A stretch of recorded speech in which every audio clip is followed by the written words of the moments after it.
أشهد أن لا إله إلا الله وحده لا شريك له وأشهد أن محمدا عبده ورسوله أما بعد فأعوذ بالله من الشيطان الرجيم بسم الله الرحمن الرحيم الحمد لله رب العالمين الرحمن الرحيم مالك يوم الدين إياك نعبد وإياك نستعين اهدنا الصراط المستقيم صراط الذين أنعمت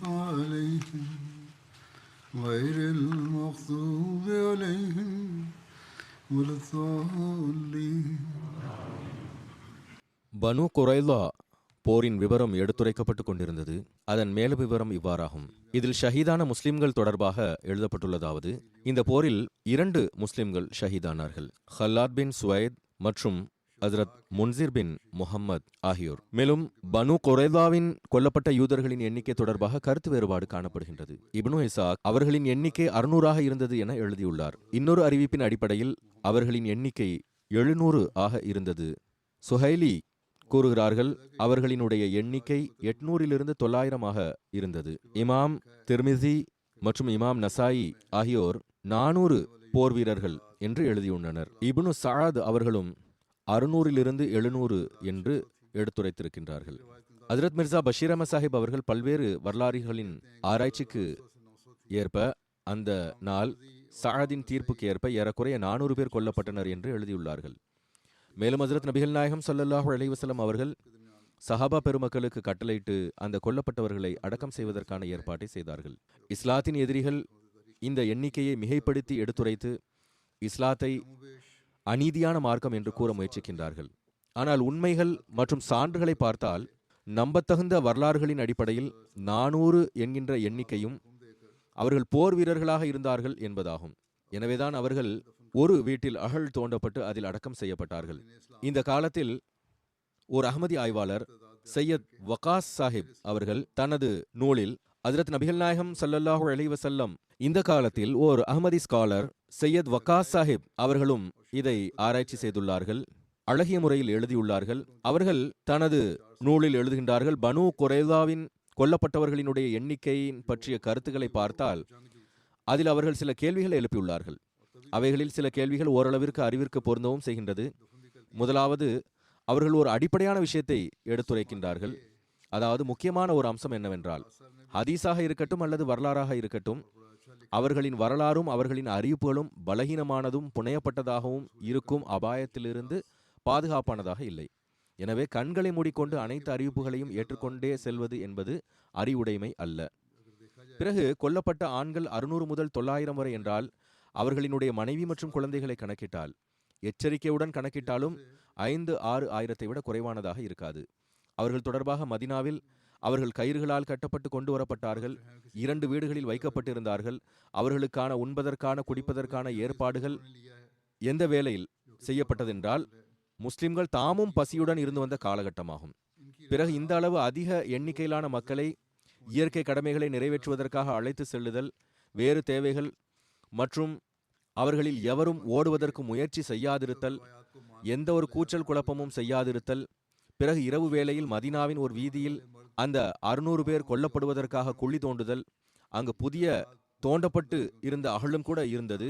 பிறகு 2-3 நபர்கள் மட்டும், அதாவது ஹஜ்ரத் அலி, ஹஜ்ரத் ஜுபைர் போன்றவர்களை அந்த அனைவரையும் கொலை செய்தல் மற்றும் அந்த 2 சஹாபிகளும் ஒருபோதும் இந்த சம்பவம் பற்றி எடுத்துரைக்காததும், புகாரி மற்றும் முஸ்லிம் நூல்களில் கொல்லப்பட்டவர்களின் எண்ணிக்கை கூறப்படாததும், இது போன்ற இன்னும் சில விஷயங்களும் வழிகாட்டுவது என்னவென்றால், இந்த அறிவிப்புகளை மீண்டும் ஒரு முறை ஆராய்ச்சிக்கு உட்படுத்த வேண்டும்.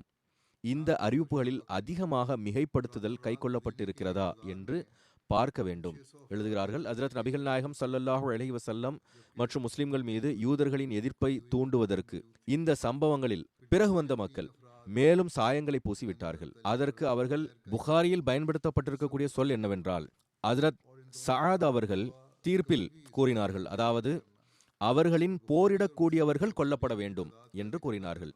இப்போது பொதுவான வரலாற்று ஆசிரியர்கள் மற்றும் விரிவுரையாளர்கள் எவ்வாறு அதற்கு பொருள் தந்துள்ளார்கள் என்றால், போருக்கு தகுதியாக இருந்த ஒவ்வொரு ஆணும் கொல்லப்பட வேண்டும் என்கின்றனர். இன்னும் சொல்ல வேண்டுமென்றால், அவர்கள் அந்த சொல்லை எந்த அளவுக்கு பரந்ததாக ஆக்கிவிட்டார்கள் என்றால், போருக்கு தகுதியான ஆண் என்றால் பருவ வயதை அடைந்த அனைத்து ஆண்கள் என்று பொருள் கொண்டுள்ளார்கள். மேலும் பருவ வயதிற்கான அளவுகோலையும் அவர்கள் எவ்வாறு வெளிப்படுத்தி இருக்கிறார்கள் என்றால், சிலரை நிறுத்தி ஒவ்வொரு ஆணும் பருவ வயதை அடைந்ததற்கான அடையாளங்களை முறையாக சோதித்து இவர் பருவ வயதை உடையவர் என்று அறிவிக்கின்றார்கள். இவ்வாறு இந்த எண்ணிக்கை அதிகரித்து கொண்டே சென்று விட்டது. இந்த அளவுக்கு இதில் மிகைப்படுத்துதல் உள்ளது. ஆனால் எவர்களின் கவனம் குறைந்த எண்ணிக்கையின் பக்கம் சென்றதோ அவர்கள் போரில் கலந்து கொண்டவர்கள் என்கின்ற சொல்லுக்கு மிக எல்லைக்குட்பட்ட பொருளை வழங்குகின்றார்கள். மேலும் அந்த போரில் கலந்து கொண்ட ஆண்கள் மட்டும் என்று பொருள் கொண்டுள்ளார்கள். இவ்வாறு அவர்களின் ஆய்வுக்கு ஏற்ப அந்த எண்ணிக்கை 20 விட அதிகம் இல்லை. இவர்கள் அந்த எண்ணிக்கை இன்னும் குறைத்து விட்டார்கள்.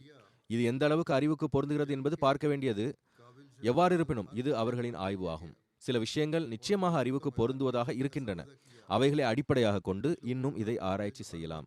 பனு குரைதா போரில் கொல்லப்பட்ட யூதர்களின் எண்ணிக்கையின் மீது ஆட்சேபனை செய்யக்கூடிய முஸ்லிம் அல்லாத வரலாற்று ஆசிரியர்களுக்கு பதிலளித்தவாறு ஹஜ்ரத் மிர்சா பஷீர் அஹமத் சாஹிப் அவர்கள் கூறுகிறார்கள், பனு குரைதா சம்பவம் தொடர்பாக சில முஸ்லிம் அல்லாத வரலாற்று ஆசிரியர்கள் மிகவும் பொறுத்துக்கொள்ளா இயலாத வகையில் ஹஜ்ரத் நபிகள் நாயகம் ஸல்லல்லாஹு அலைஹி வஸல்லம் அவர்களுக்கு எதிராக தாக்குதல் தொடுத்துள்ளார்கள். அந்த ஏறக்குறைய 400 யூதர்களின் கொலை தண்டனையின் காரணமாக அன்னாரை நவுசுபில்லா ஓர் அநீதியாளர் மற்றும் கொடூரமானவர் என்ற வகையில் எடுத்து வைக்கின்றார்கள்.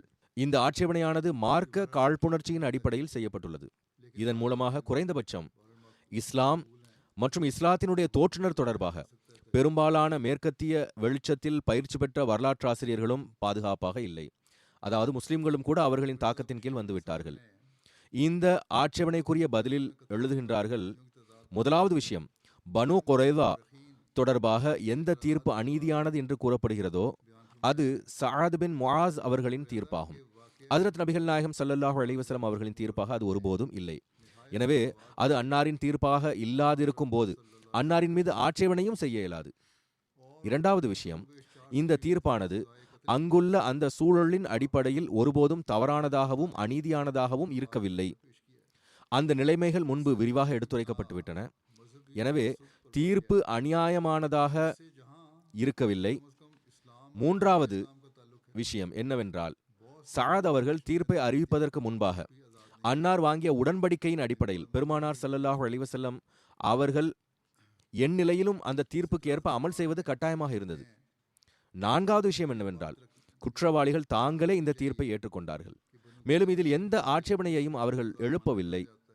மேலும் அதை இறைவன் புறமிருந்து தங்களுக்கு விதிக்கப்பட்டதாக கருதினார்கள். அது ஹுயை பின் அக்தபுடைய கொல்லப்பட்ட நேரத்தில் அவனுடைய சொற்களில் இருந்தே வெளிப்பட்டது. நிலைமை இவ்வாறு இருக்கின்ற போது தேவையில்லாமல் அதில் தலையிடுவது என்பது அன்னாருக்கு உகந்ததாக இருக்கவில்லை. சஅதின் தீர்ப்பிற்கு பிறகு இந்த விவகாரத்தில் பெருமானார் ஸல்லல்லாஹு அலைஹி வஸல்லம் அவர்களுக்கு தொடர்பு எந்த அளவுக்கு மட்டும் இருந்ததென்றால், அன்னார் தன்னுடைய ஆட்சி அமைப்பின் கீழ் இந்த தீர்ப்பை அழகிய முறையில் நிறைவேற்றினார்கள். அது ஏற்கனவே கூறப்பட்டுவிட்டது. அன்னார் எந்த அளவு அழகிய முறையில் இதை நிறைவேற்றினார்கள் என்றால், கருணை மற்றும் இரக்கத்தின் சிறந்த முன்மாதிரியாக அதை கருதலாம். அதாவது, எதுவரை இந்த மக்கள் தீர்ப்புக்கு முன்பு சிறைபிடிக்கப்பட்டிருந்தார்களோ அன்னார் அவர்களுக்கான தங்கும் வசதி மற்றும் உணவு போன்றவைகளுக்கான சிறந்த ஏற்பாட்டை செய்திருந்தார்கள். மேலும் அவர்களின் மீது சஅதின் தீர்ப்பு சொல்லப்பட்ட போது அன்னார் அதை எவ்வாறு செயல்படுத்தினார்கள் என்றால், அது குற்றவாளிகளுக்கு மிக குறைந்த கஷ்டத்தையே கொடுக்கக்கூடியதாக இருந்தது. முதலாவது விஷயம், அவர்களினுடைய உணர்வுகளை கருத்தில் கொண்டவாறு அன்னார் ஒரு குற்றவாளி கொல்லப்படும் போது இன்னொரு குற்றவாளி அவர் முன் இருக்க வேண்டாம் என்று கட்டளையிட்டார்கள். இன்னும் கூற வேண்டுமென்றால், வரலாற்றிலிருந்து தெரிய வருவதாவது, எந்த நபர்கள் கொல்லப்படக்கூடிய இடத்திற்கு கொண்டு வரப்பட்டார்களோ சரியாக அந்த இடம் வரும் வரை அவர்களுக்கு நாம் எங்கு அழைத்து செல்லப்படுகிறோம் என்று கூட தெரியாது. மேலும் இது தவிர எந்த நபர் தொடர்பாக அன்னாரிடத்தில் கருணைக்காக வேண்டப்பட்டதோ அன்னார் உடனடியாக அதை ஏற்றுக்கொண்டார்கள். அந்த நபர்களை உயிரோடு விட்டதோடு மட்டுமின்றி அவர்களினுடைய மனைவி மக்கள் மற்றும் அவர்களின் செல்வங்கள் தொடர்பாகவும் அவற்றை திருப்பி ஒப்படைத்து விடுங்கள் என்று கட்டளையிட்டார்கள். இதைவிட அதிகமாக ஒரு குற்றவாளியோடு எவ்வாறு கருணையோடும் இரக்கத்தோடும் நடந்து கொள்ள இயலும் எனவே பனு குறைலா சம்பவம் தொடர்பாக பெருமானார் ஸல்லல்லாஹு அலைஹி வஸல்லம் அவர்கள் மீது ஒருபோதும் எந்த ஆட்சேபனையும் எழ முடியாது என்பது மட்டுமின்றி, இன்னும் கூற வேண்டுமென்றால், உண்மை என்னவென்றால், இந்த சம்பவமானது அன்னாரினுடைய உயர் நல்லொழுக்கம், சிறந்த ஏற்பாடு, அன்னாரின் இயல்பான இரக்க குணத்திற்கான ஒரு மிக தெளிவான சான்றாகும். இப்போது அசல் தீர்ப்பு தொடர்பான கேள்வி எஞ்சியிருக்கின்றது. எனவே அது தொடர்பாகவும் நாம் எவ்வித தயக்கமும் இல்லாமல், அதில் எந்த வகையான அநீதியும் கொடூரத்தன்மையும் இருக்கவில்லை என்று கூற முடியும். மாறாக அந்த தீர்ப்பானது நீதி மற்றும் நேர்மையின் அடிப்படையில் வழங்கப்பட்டிருந்தது. அதற்கு எல்லாவற்றுக்கும் முதலாக நாம் பார்க்க வேண்டிய விஷயம் பனு குறைலாவின் குற்றம் என்னவாக இருந்தது, மேலும் அந்த குற்றம் எந்த நிலைமையில் செய்யப்பட்டிருந்தது. வரலாற்றிலிருந்து தெரிய வருவது என்னவென்றால், ஆரம்ப காலகட்டத்தில் ஹஜ்ரத் நபிகள் நாயகம் ஸல்லல்லாஹு அலைஹி வஸல்லம் மதீனா வந்தபோது மதீனாவில் 3 யூத கோத்திரங்கள் இருந்தன. அதாவது பனு கைன்கா, பனு நதீர் மற்றும் பனு குரைலா. பெருமானார் ஸல்லல்லாஹு அலைஹி வஸல்லம் அவர்கள் ஹிஜ்ரத்திற்கு பிறகு செய்த முதல் அரசியல் பணி என்னவாக இருந்ததென்றால், இந்த 3 கோத்திரங்களின் தலைவர்களையும் அழைத்து அவர்களுக்கு முன் அமைதி மற்றும் சமாதானத்தின் ஒரு உடன்படிக்கையை செய்தார்கள். அந்த உடன்படிக்கையின் நிபந்தனைகள் என்னவாக இருந்ததென்றால், முஸ்லிம் மற்றும் யூதர்கள் அமைதியோடும் சமாதானத்தோடும் மதீனாவில் இருப்பார்கள். ஒருவர் மற்றவரோடு பரஸ்பரம் நட்பு ரீதியிலான தொடர்பை கொண்டிருப்பார்கள். மேலும் ஒருவர் மற்றவரினுடைய எதிரிக்கு எந்த வகையிலும் உதவி செய்ய மாட்டார்கள். மற்றவரினுடைய எதிரிகளோடு தொடர்பு கொண்டிருக்காதது ஒருபுறம் இருக்கட்டும், வேறு ஏதேனும் வெளி கோத்திரங்கள் தரப்பிலிருந்து மதீனாவின் மீது தாக்குதல் நடத்தப்பட்டால் அனைவரும் ஒன்று சேர்ந்து அவர்களை எதிர்ப்பார்கள். மேலும் உடன்படிக்கை செய்து கொள்பவர்களில் யாரேனும் நபர் அல்லது யாரேனும் கூட்டத்தினர் அந்த உடன்படிக்கையை முறிப்பார் என்றால், அல்லது குழப்பங்களுக்கு காரணமாக இருப்பார் என்றால், மற்றவர்களுக்கு அவர்களுக்கு எதிராக கையை ஓங்கும் உரிமை இருக்கும். மேலும் அனைத்து பிரச்சனைகளும் கருத்து முரண்களும் முஹம்மது ஸல்லல்லாஹு அலைஹி வஸல்லம் அவர்களுக்கு முன்பு எடுத்து வைக்கப்படும். அன்னாரின் தீர்ப்பை அனைவரும் செயல்படுத்த வேண்டும். ஆனால் நிச்சயமாக ஒவ்வொரு நபருக்கும் அல்லது சமுதாயத்திற்கும் அவர்களினுடைய மார்க்கம் மற்றும் அவர்களின் வேதத்திற்கு ஏற்பவே தீர்ப்பு வழங்கப்படும் என்றும் இருந்தது. இது முக்கியமான விஷயமாகும். எந்த தீர்ப்பு கொடுக்கப்படுமோ அது அவர்களின் மார்க்கம் மற்றும் அவர்களின் வேதத்திற்கு ஏற்ப இருக்கும். இது முஸ்லிம்களின் ஆட்சி நிறுவப்பட்ட பிறகு கூறப்பட்டதாகும். இந்த உடன்படிக்கைக்கு ஏற்ப யூதர்கள் எந்த அளவுக்கு அமல் செய்தார்கள்? இதற்கான பதில் என்னவென்றால், எல்லாவற்றுக்கும் முதலாக பனு கைன்கா கோத்திரம் உடன்படிக்கையை முறித்தது. நட்பு தொடர்புகளை முறித்துக்கொண்டு முஸ்லிம்களோடு போர் என்ற நிலையை ஏற்படுத்தினார்கள். முஸ்லிம் பெண்களை அவமானப்படுத்தும் மிக மோசமான வழிமுறையை கையாண்டார்கள். மேலும் அனைத்து சமுதாயங்களின் உடன்படிக்கையின் அடிப்படையில் பெருமானார் ஸல்லல்லாஹு அலைஹி வஸல்லம் அவர்களுக்கு இருந்த தலைமைத்துவ அந்தஸ்தை ஆணவத்துடன் மறுத்தார்கள். ஆனால் அவர்கள் முஸ்லிம்களுக்கு முன்பு தோல்வி அடைந்த போது பெருமானார் ஸல்லல்லாஹு அலைஹி வஸல்லம் அவர்கள் அவர்களை மன்னித்து விட்டார்கள்.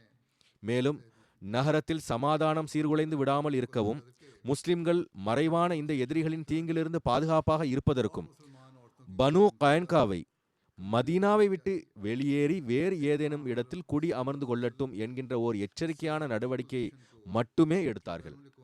இவ்வாறு பனு கைன்கா கோத்திரம் தினுடைய மக்கள் மிகுந்த அமைதியாக தங்களுடைய மனைவி மக்கள் மற்றும் செல்வத்தோடு மதீனாவை விட்டு வெளியேறி வேறு இடங்களில் குடியமர்ந்தார்கள்.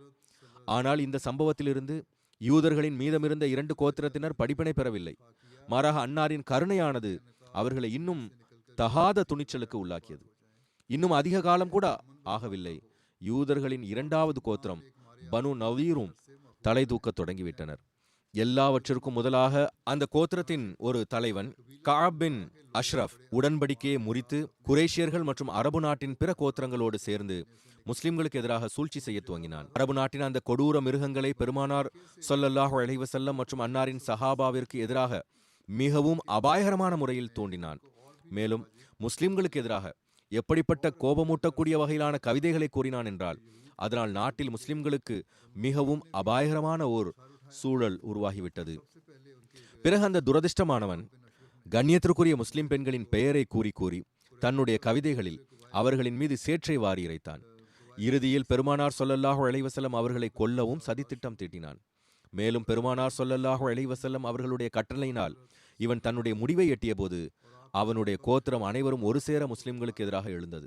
அந்த நாளிலிருந்து பனு நதீர் உடன்படிக்கையை தூக்கி எறிந்துவிட்டு முஸ்லிம்களுக்கு எதிராக சதி செய்ய துவங்கியது. இறுதியில் அனைத்து கோத்திரங்களும் ஒன்று சேர்ந்து அதற்கு நபிகள் நாயகம் ஸல்லல்லாஹு அலைஹி வஸல்லம் அவர்களை கொலை செய்வதற்கான சதித்திட்டத்தை தீட்டினர். மேலும் எப்படியாயினும் அன்னாரை உயிரோடு விட்டுவிடக்கூடாது என்று தீர்மானம் மேற்கொண்டனர். ஆனால் முந்தைய உடன்படிக்கையில் எவரேனும் தவறு செய்தால் அவருக்கு தண்டனை வழங்கப்படும் என்பதை அவர்கள் ஏற்றுக்கொண்டிருந்தார்கள். எவ்வாறு இருப்பினும் அவர்களின் இந்த இரத்த வெறி கொண்ட எண்ணம் தெரிய வந்ததும் பெருமானார் ஸல்லல்லாஹு அலைஹி வஸல்லம் அவர்களை எச்சரிக்கும் விதத்திலும் தண்டனைக்கான வழிமுறையை மேற்கொண்டதும் அவர்கள் மிகுந்த ஆணவ தொனியில் முஸ்லிம்களோடு போர் செய்ய ஆயத்தமாகிவிட்டார்கள். மேலும் அந்த போரில் பனு குறைதா அவர்களுக்கு உதவி செய்தனர். ஆனால் பனு நதீர் தோல்வி அடைந்தனர். இங்கு பனு நதீர் கோத்திரத்தினருக்கு பனு குறைலா கோத்திரத்தினர் உதவியும் செய்தார்கள். அவர்களும் உடன்படிக்கையை முறித்தார்கள். ஆனால் பனு நதீர் தோல்வி அடைந்ததும் பெருமானார் ஸல்லல்லாஹு அலைஹி வஸல்லம் அவர்கள் பனு குறைலாவை அவர்கள் பனு நதீரோடு சேர்ந்திருந்தும் கூட முற்றிலுமாக அவர்களை, அதாவது பனு குறைலாவை மன்னித்து விட்டார்கள். மேலும் பனு நதீர் கோத்திரத்திற்கும் மதீனாவை விட்டு அமைதியாக வெளியேறுவதற்கான அனுமதியையும் வழங்கினார்கள். அதே வேளையில் அவர்களுக்கு அவர்களினுடைய ஆயுதங்களை உடன் எடுத்துச் செல்வதற்கான அனுமதியை வழங்கவில்லை. ஆனால் இந்த பேருபகாரத்திற்கு பனு நதீர் எப்படிப்பட்ட செயலை செய்தார்கள் என்றால், மதீனாவிற்கு வெளியே சென்று அவர்களின் தலைவர்கள் முழு அரபு நாட்டையும் சுற்றி வந்து பல்வேறு அரபு கோத்திரங்களை அபாயகரமான முறையில் தூண்டி ஒரு படையை மதீனாவுக்கு எதிராக திரட்டி கொண்டு வந்தார்கள். மிக பெரும் படையை அழைத்து வந்தார்கள். எதுவரை இஸ்லாமை ஒழித்துவிட மாட்டோமோ, நாம் திரும்பி செல்ல மாட்டோம் என அனைவரிடமும் உறுதியான உடன்படிக்கையை வாங்கினார்கள். இப்படிப்பட்ட அபாயகரமான நேரத்தில் அதனை சுருக்கமாக இங்கு எடுத்துரைத்திருக்கின்றேன்.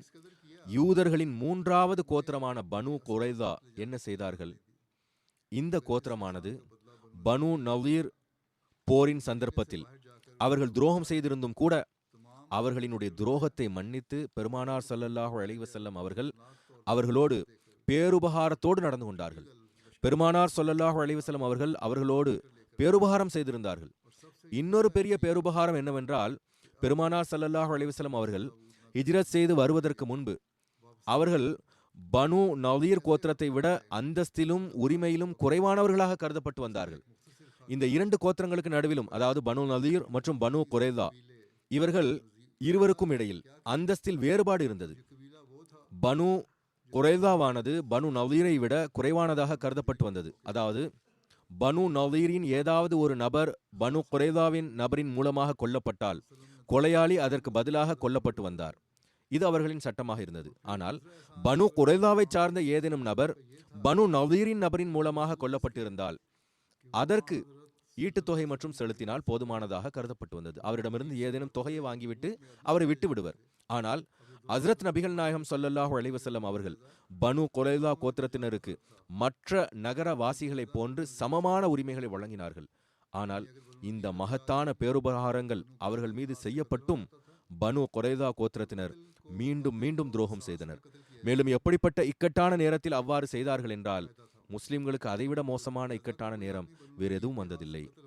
பனு கயன்காவின் உதாரணம் அவர்கள் முன் இருந்தது. இருப்பினும் அவர்கள் அதிலிருந்து பயனடையவில்லை. பனு நதீரின் சம்பவம் அவர்களின் கண்களின் முன்னால் நடந்தது. அதிலிருந்தும் அவர்கள் படிப்பினை பெறவில்லை.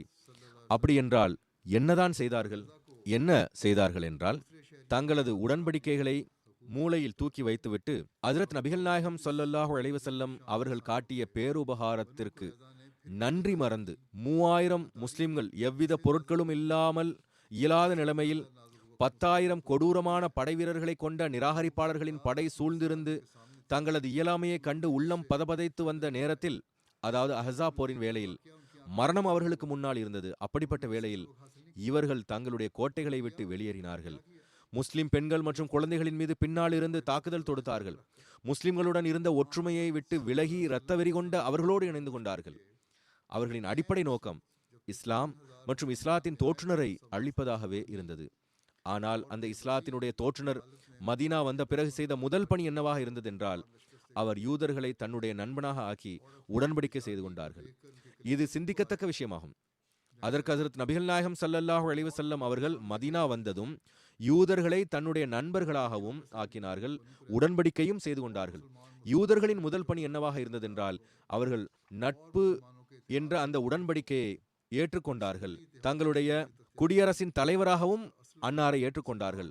அதற்கு பிந்தைய நிலைமைகளில் பனு குறைதாவினுடைய செயல் உடன்படிக்கையை முறித்து துரோகம் செய்தது மட்டுமில்லாமல் ஒரு அபாயகரமான கிளர்ச்சியின் அம்சத்தையும் கொண்டதாக இருந்தது.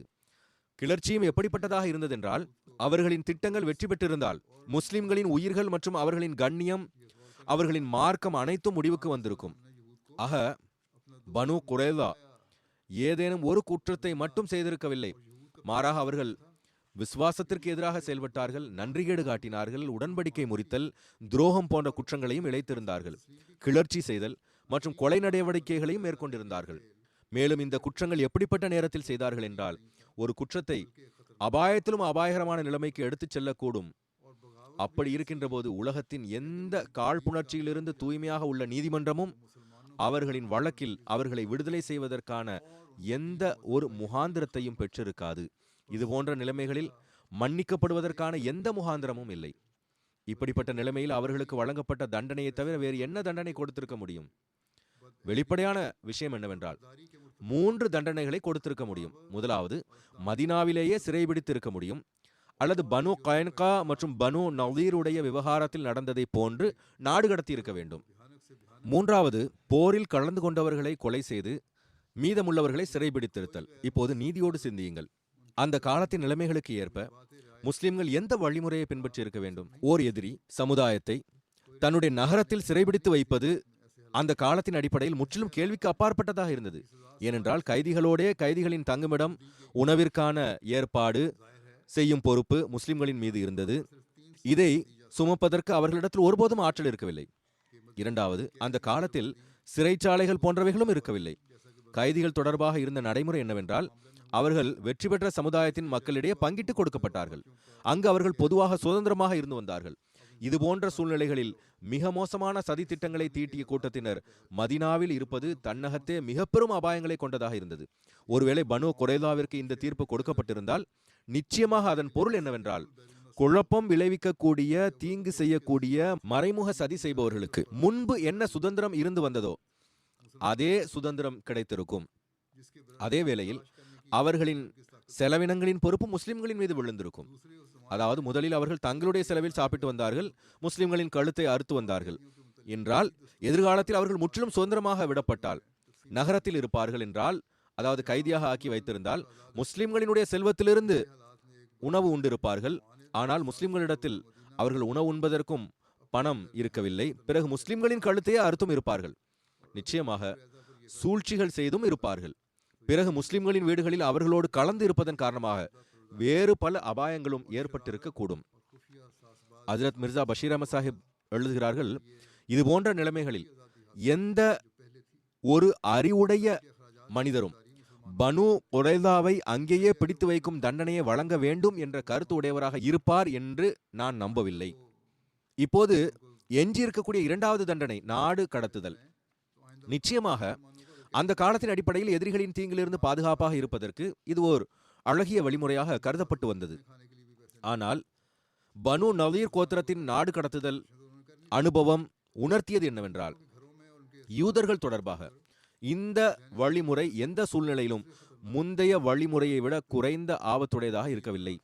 அதாவது யூதர்களை மதீனாவை விட்டு வெளியேறி செல்வதற்கான அனுமதி வழங்குவது என்பது இஸ்லாத்திற்கு எதிராக போர் செய்பவர்களினுடைய எண்ணிக்கையை அதிகப்படுத்துதல் என்பதை தவிர வேறு பொருள் கொடுக்க முடியாது.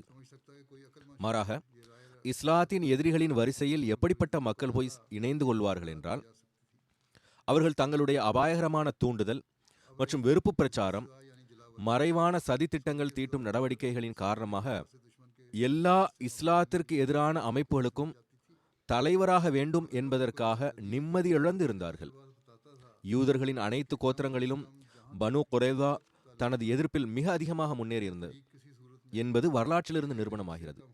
எனவே நிச்சயமாக பனு குறைதா நாடு கடத்துவது என்பது பனு நவீர் அஹ்ஸாப் போரின் சந்தர்ப்பத்தை பயன்படுத்தி முஸ்லிம்களுக்கு எதிராக ஏற்படுத்திய சூழ்நிலைகளை விட மிக மோசமானதாக ஆக காரணமாக இருந்திருக்கக்கூடும். முஸ்லிம்கள் அவ்வாறு செய்திருந்தால் அந்த காலத்தின் நிலைமைகளுக்கு ஏற்ப அவர்களின் இந்த செயல் தற்கொலையை விட குறைவானதாக இருந்திருக்காது. ஆனால் எதிரியை உயிரோடு வைப்பதற்காக தம்மை தாமே தற்கொலை செய்து கொள்ளக்கூடிய ஏதேனும் ஒரு சமுதாயம் உலகத்தில் இருக்கின்றதா என்ன? இல்லை என்றால் பிறகு நிச்சயமாக முஸ்லிம்களும் இந்த காரணத்தின் அடிப்படையில் பனு குறைதாவை உயிருடன் வைப்பதற்கு தங்களை தாங்களே ஏன் தற்கொலை செய்து கொள்ளவில்லை என்கின்ற குற்றச்சாட்டிற்கு ஆளாக முடியாது. எனவே இந்த இரண்டு தண்டனைகளும் சாத்தியம் இல்லாதவைகளாக இருந்தன. இந்த இரண்டில் எந்த ஒன்றை மேற்கொண்டாலும் தம்மை தாமே நிச்சயமாக அழிவில் போடுவதற்கு ஒப்பானதாக அது இருந்தது. இந்த இரண்டு தண்டனைகளையும் விட்டுவிட்டு மூன்றாவதாக இருந்த வழி அதுதான் மேற்கொள்ளவும் பட்டது. சந்தேகமின்றி சஅதின் தீர்ப்பானது தன்னகத்தே ஒரு கடுமையான தீர்ப்பாக இருந்தது. மனித இயல்பு வெளிப்படையாக இதன் மூலம் ஒரு வேதனையை உணர்கிறது. ஆனால் கேள்வி என்னவென்றால், இந்த வழியை தவிர்த்து வேறு ஏதேனும் வழி இருந்ததா என்பதுதான். ஒரு அறுவை சிகிச்சை மருத்துவர் தன்னுடைய ஏதேனும் ஒரு நோயாளிக்கு அறுவை சிகிச்சை செய்வது அவசியம் என கருதி கையை வெட்டினாலோ அல்லது காலை தனியாக எடுத்தாலோ அல்லது உடலின் வேறு ஏதேனும் ஒரு உறுப்பை அகற்றினாலோ நிர்பந்தத்திற்கு ஆளாகி அவ்வாறு செய்கிறார் என்றால் ஒவ்வொரு நல்ல மனிதனுடைய உள்ளத்திலும் அதற்கான துக்கம் ஏற்படுகிறது தான். அவ்வாறு நிகழாமல் இருந்திருந்தால், இதுபோன்ற நிர்பந்தத்தின் அவசியம் இல்லாது இருந்திருந்தால் நன்றாக இருந்திருக்கும் தான். ஆனால் நிலைமையின் நிர்பந்தத்தின் முன்பு குனிய வேண்டியது வருகிறது. இன்னும் சொல்ல வேண்டுமென்றால், அதுபோன்ற நிலைமைகளில் அந்த அறுவை சிகிச்சை செய்பவரின் செயலானது புகழத்தக்கதாக கருதப்படுகிறது. அதாவது அவர் சிறிய அல்லது குறைந்த மதிப்புள்ள ஒரு பகுதியை தியாகம் செய்து அதிக விலை மதிப்புள்ள ஒன்றை காப்பாற்றி விட்டார் என்று புகழப்படுகிறது. இதேபோன்று பனு குறைதா தொடர்பாக சஅதின் தீர்ப்பானது தன்னகத்தே வேதனைக்குரியதாக இருந்தது. ஆனால் அது நிலைமைகளின் நிர்பந்தத்தின் ஓர் கட்டாய வெளிப்பாடாக இருந்தது. அதை செய்வதை தவிர வேறு வழி இருக்கவில்லை. இந்த காரணத்தினால்தான் மார்கோலேஸ் போன்ற வரலாற்றாசிரியர்களும், எவர் இஸ்லாத்தின் நண்பர் இல்லையோ, இந்த சந்தர்ப்பத்தில் சஅதின் தீர்ப்பானது நிலைமைகளின் நிர்பந்தத்தின் அடிப்படையில் இருந்தது, அதை தவிர வேறு வழி இருக்கவில்லை என்பதை ஒப்புக்கொண்டுள்ளார். மிஸ்டர் மார்கோலேஸ் எழுதுகிறார், அஹ்ஸாப் போரின் தாக்குதல் எது தொடர்பாக முஹம்மது ஸல்லல்லாஹு அலைஹி வஸல்லம் இது முழுக்க முழுக்க இறைவனுடைய வல்லமையினால்தான் எதிரிகள் தோற்கடிக்கப்பட்டார்கள் என்ற வாதத்தை வைத்தார்கள். பனு நதீரினுடைய தூண்டும் முயற்சிகளின் வெளிப்பாடு அல்லது குறைந்தபட்சம் அது அவர்களின் முயற்சியின் விளைவால் ஏற்பட்டது என்று கருதப்பட்டு வந்தது. பனு நதீர் யார் என்றால், அவர்களை முஹம்மது ஸல்லல்லாஹு அலைஹி வஸல்லம் நாடு கடத்த மட்டும் செய்தார்கள். இப்பொழுது கேள்வி என்னவென்றால், முஹம்மது ஸல்லல்லாஹு அலைஹி வஸல்லம் பனு குறைதாவையும் நாடு கடத்தி தங்களுக்கு எதிராக தூண்டும் முயற்சி செய்பவர்களின் எண்ணிக்கை மற்றும் ஆற்றலை அதிகரிக்க செய்ய வேண்டுமா என்ன? மறுபக்கம் வெளிப்படையான முறையில் தாக்குதல் நடத்தியவர்களுக்கு உதவிய அந்த சமுதாயத்தை மதீனாவிலும் இருக்க விட முடியாது. அவர்களை நாடு கடத்துவது என்பது பாதுகாப்பற்றதாக இருந்தது என்றால், அவர்களை மதீனாவிலேயே வைத்திருப்பதும் கூட குறைந்த ஆபத்தை உடையதாக இருக்கவில்லை. எனவே அவர்கள் கொல்லப்படுவதற்கான தீர்ப்பு வழங்கப்படுவதை தவிர வேறு வழி எஞ்சி இருக்கவில்லை. மார்கோலேஸ் சாஹிப் கூறுகிறார்கள், பிறகு குறிப்பாக கருத்தில் கொள்ள வேண்டிய விஷயம் என்னவென்றால், பனு குறைதா ஹஜ்ரத் நபிகள் நாயகம் ஸல்லல்லாஹு அலைஹி வஸல்லம் அவர்களோடு நட்புறவு மற்றும் உடன்படிக்கை மட்டும் கொண்டிருக்கவில்லை. மாறாக அவர்கள் தங்களுடைய ஆரம்ப உடன்படிக்கையின் அடிப்படையில் அன்னாரின் ஆட்சியை ஏற்றுக்கொண்டிருந்தார்கள், அல்லது குறைந்தபட்சம் அன்னாரின் இறையாண்மையை அவர்கள் ஏற்றிருந்தார்கள். எனவே ஒரு துரோகம் செய்த நண்பன் அல்லது சாதாரண எதிரியாக மட்டும் அவர்களின் நிலை இருக்கவில்லை. மாறாக அவர்கள் நிச்சயமாக கிளர்ச்சியாளர்களாக இருந்தார்கள். அதுவும் மிகவும் அபாயகரமான கிளர்ச்சியாளர்களாக இருந்தார்கள். கிளர்ச்சி செய்வது, குறிப்பாக போர்க்காலத்தில் கிளர்ச்சி செய்வதற்கு கொலையை தவிர வேறு எந்த தண்டனையும் பொருத்தமானதாக கருதப்படவில்லை. கிளர்ச்சியாளர்களுக்கு கடுமையான தண்டனை வழங்கப்படாவிட்டால் ஆட்சி அமைப்பானது முற்றிலும் உடைந்து விடுகின்றது. மேலும் தீய குழப்பத்தை ஏற்படுத்தக்கூடிய மக்களுக்கு எப்படிப்பட்ட துணிச்சல் கிடைத்து விடுகிறது என்றால், பொது அமைதி மற்றும் பொது நலனிற்கு கடுமையான குந்தகம் நிரூபணமாகிறது. நிச்சயமாக அதுபோன்ற நிலைமைகளில் கிளர்ச்சி செய்பவர்கள் மீது கருணை காட்டுவது நாடு மற்றும் நாட்டின் அமைதியை விரும்பும் மக்களின் மீது அநீதி இழைப்பதாகவே பொருள்படும். எனவே அனைத்து நாகரிகமடைந்த அரசாங்கங்களும் இப்பொழுது வரை அதுபோன்ற கிளர்ச்சியாளர்களுக்கு, அது ஆணாக இருந்தாலும் சரி அல்லது பெண்ணாக இருந்தாலும் சரி, மரண தண்டனையையே வழங்கி வந்திருக்கின்றன. மேலும் எந்த ஒரு அறிவுடைய மனிதனும் ஒருபோதும் அதை ஆட்சேபித்ததும் இல்லை. எனவே சஅதின் தீர்ப்பானது முற்றிலும் நீதியானதும் நீதியின் சட்டங்களுக்கு ஏற்பவும் இருந்தது. மேலும் ஹஜ்ரத் நபிகள் நாயகம் ஸல்லல்லாஹு அலைஹி வஸல்லம் அவர்கள் தன்னுடைய உடன்படிக்கையின் காரணமாக இந்த தீர்ப்பு தொடர்பாக கருணையின் அம்சத்தை கைக்கொள்ள முடியாதிருந்தது. இருப்பினும் அன்னார் மக்களுக்கு இயன்ற அளவு முயற்சி செய்தார்கள். ஆனால் தெரிய வருவது என்னவென்றால், யூதர்கள், அதாவது ஒரு சிலர் மன்னிப்பு கோரியிருந்தால் மன்னித்திருந்திருக்க முடியும், ஆனால் சமுதாயத்தை மன்னித்திருக்க முடியாதிருந்தது. ஏனென்றால் சஅத் முன்பாகவே வாக்குறுதி வாங்கியிருந்தார்கள். ஆனால் தெரிய வருவது என்னவென்றால், யூதர்கள் அன்னாரை நீதிபதியாக ஏற்பதற்கு மறுத்திருந்த காரணத்தினால் குற்ற உணர்விற்கு ஆளாகி அன்னாரின் பக்கம் கருணைக்கான விண்ணப்பம் வைப்பதில் அவர்கள் செல்லவில்லை. எனவே கருணைக்கான விண்ணப்பம் செய்யப்படாமல் அன்னார் கருணை காட்ட முடியாது என்பது வெளிப்படையான விஷயம். ஏனென்றால் எந்த கிளர்ச்சியாளர் தன்னுடைய குற்றத்திற்கு குற்ற உணர்வை கூட வெளிப்படுத்தவில்லையோ அவரை நாமாகவே விட்டுவிடுவது என்பது அரசியல் ரீதியில் மிக அபாயகரமான விளைவுகளை ஏற்படுத்தக்கூடும். நினைவில் கொள்ள வேண்டிய இன்னொரு முக்கியமான விஷயம் என்னவென்றால், யூதர்களுக்கு ஹஜ்ரத் நபிகள் நாயகம் ஸல்லல்லாஹு அலைஹி வஸல்லம் அவர்களுக்கும் இடையே ஆரம்பத்தில் செய்யப்பட்ட உடன்படிக்கையில் ஒரு நிபந்தனை, யூதர்கள் தொடர்பாக ஏதேனும் தீர்ப்புக்கான விவகாரம் வந்தால் அவர்களினுடைய ஷரியத்திற்கு ஏற்பவே தீர்ப்பு வழங்கப்படும் என்பதும் ஆகும். எனவே வரலாற்றிலிருந்து தெரிய வருவது என்னவென்றால், இந்த உடன்படிக்கைக்கு ஏற்ப ஹஜ்ரத் நபிகள் நாயகம் ஸல்லல்லாஹு அலைஹி வஸல்லம் அவர்கள் எப்பொழுதும் யூதர்கள் தொடர்பாக மூசாவின் ஷரியத்திற்கு ஏற்பவே தீர்ப்பு கூறி வந்தார்கள். இப்போது நாம் தௌராத்தை பார்வையிட்டால், அங்கு பனு குரைதா கோத்திரத்தினர் செய்திருந்த குற்றத்தை போன்று எவரேனும் குற்றம் புரிந்திருந்தால் அவருக்கு சஅத் பின் முஆஸ் அவர்கள் பனு குரைதாவிற்கு என்ன தீர்ப்பு வழங்கினார்களோ அதே தீர்ப்புதான் எழுதப்பட்டு இருப்பதை காண்கிறோம். பைபிளில் இந்த இறை கட்டளை பதியப்பட்டு இருக்கின்றது. அதாவது, நீ ஒரு பட்டணத்தின் மேல் யுத்தம் பண்ண நெருங்கும் போது அந்த பட்டணத்தாருக்கு சமாதானம் கூறக்கடவாய்.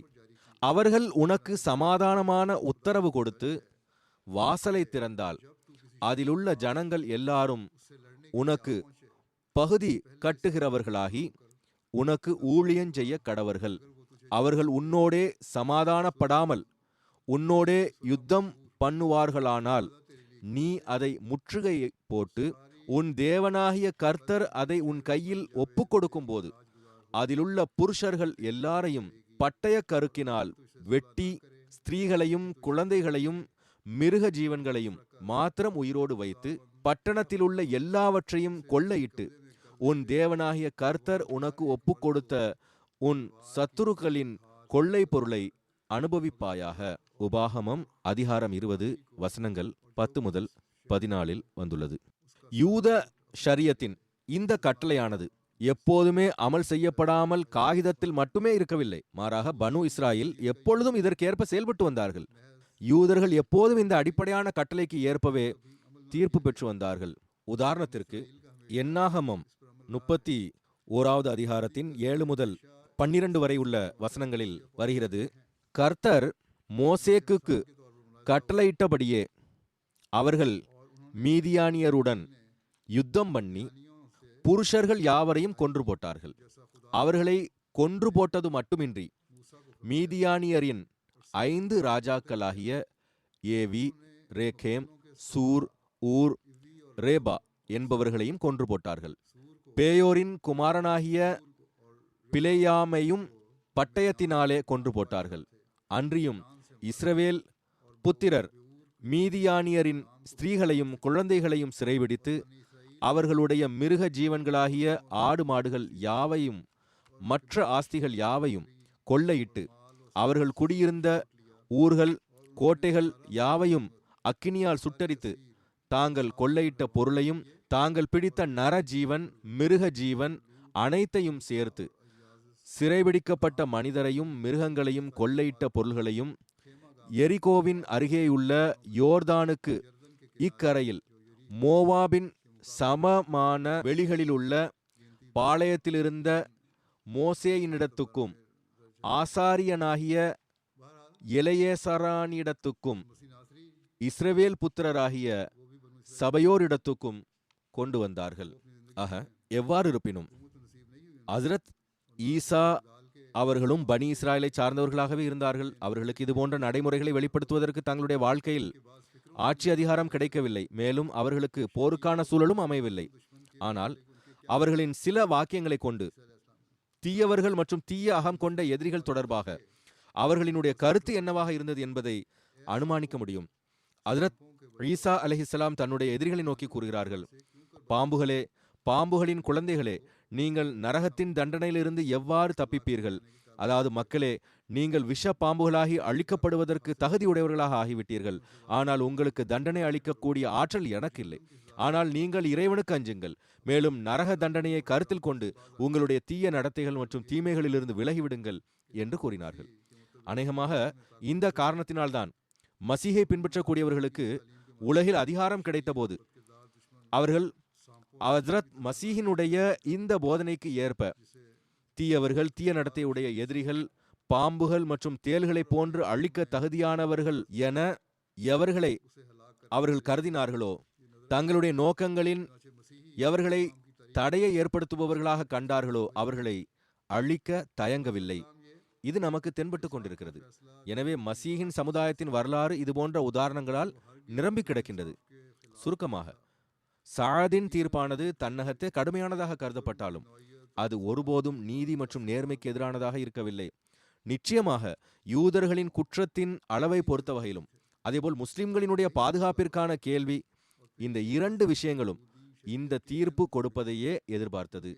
மேலும் இந்த தீர்ப்பும் கூட யூதர்களின் ஷரியத்திற்கு ஏற்பவே கொடுக்கப்பட்டது. இன்னும் சொல்ல வேண்டுமென்றால், அந்த ஆரம்ப உடன்படிக்கையின் அடிப்படையில் அவ்வாறே செய்யப்பட வேண்டியது அவசியமாக இருந்தது. ஏனென்றால் அதன் அடிப்படையில் முஸ்லிம்கள் யூதர்கள் தொடர்பாக அவர்களினுடைய வேதத்திற்கு ஏற்பவே தீர்ப்பு வழங்க வேண்டும் என்று கட்டளையிடப்பட்டிருந்தார்கள். வழங்கப்பட்ட தீர்ப்பானது சஅத் பின் முஆஸ் அவர்களுடையதாக இருந்தது. ஹஜ்ரத் நபிகள் நாயகம் ஸல்லல்லாஹு அலைஹி வஸல்லம் அவர்களுடையதாக இல்லை. சஅதின் மீது அதன் முதல் மற்றும் இறுதி பொறுப்பு இருந்தது.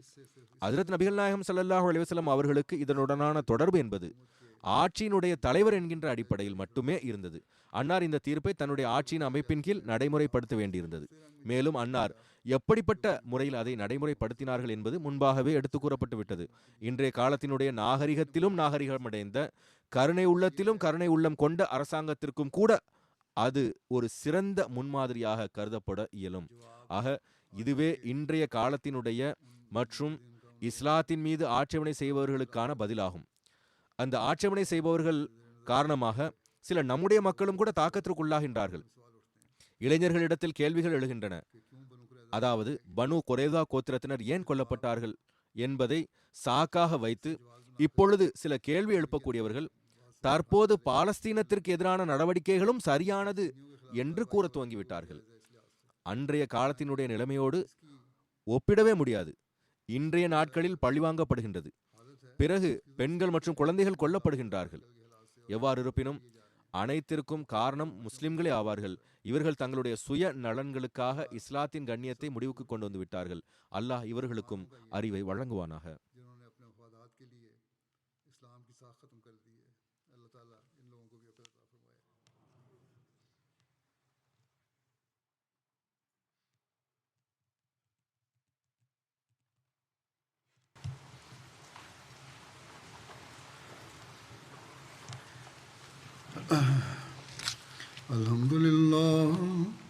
Alhamdulillah nahmaduhu wa nasta'inuhu wa nastaghfiruhu wa nu'minu bihi wa natawakkalu alayhi wa na'udhu billahi min shururi anfusina wa min sayyiati a'malina.